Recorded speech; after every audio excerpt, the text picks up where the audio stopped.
Ram is live in the Fox 35 Satellite Center with his story only on Fox. And Jen, really unbelievable. Yeah, Tracy, now get this, a strange man with a gun, badge, and photos of you at your doorstep insisting he's a U.S. Marshal.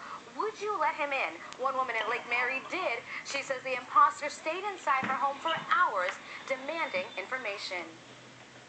How can this not be a U.S. Marshal? He came here with a badge. He came here with a gun. He told us he was a U.S. Marshal. Really Marilyn Rosario said a man posing as a U.S. Marshal came to her Lake Mary home about 2 weeks ago, insisting on information about a fugitive he was hunting down.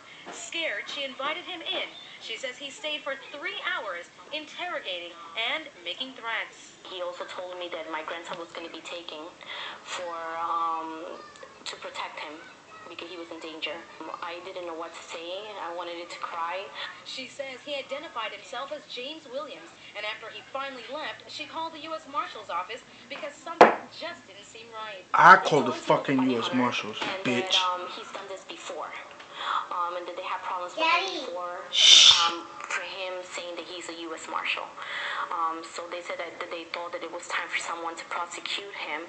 They went to her house 2 days later to take a report from her. As for a bounty hunter named James Williams, we did some digging and found a fugitive recovery agent with the same name based in the Miami-Fort Lauderdale area. We made some calls, and as of this report, have not heard back from him. The U.S. Marshals, they came here and they had silver badges. And it did say U.S. Marshal, and it was way different than the one that Mr. James had.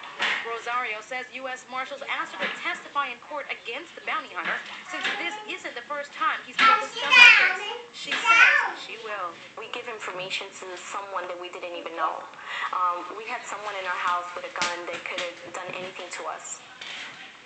Now, U.S. Marshals are investigating. In the meantime, local law enforcement we talk with say if someone with a badge shows up at your doorstep, call police or the agency they say they're affiliated with to verify they are who they say they are.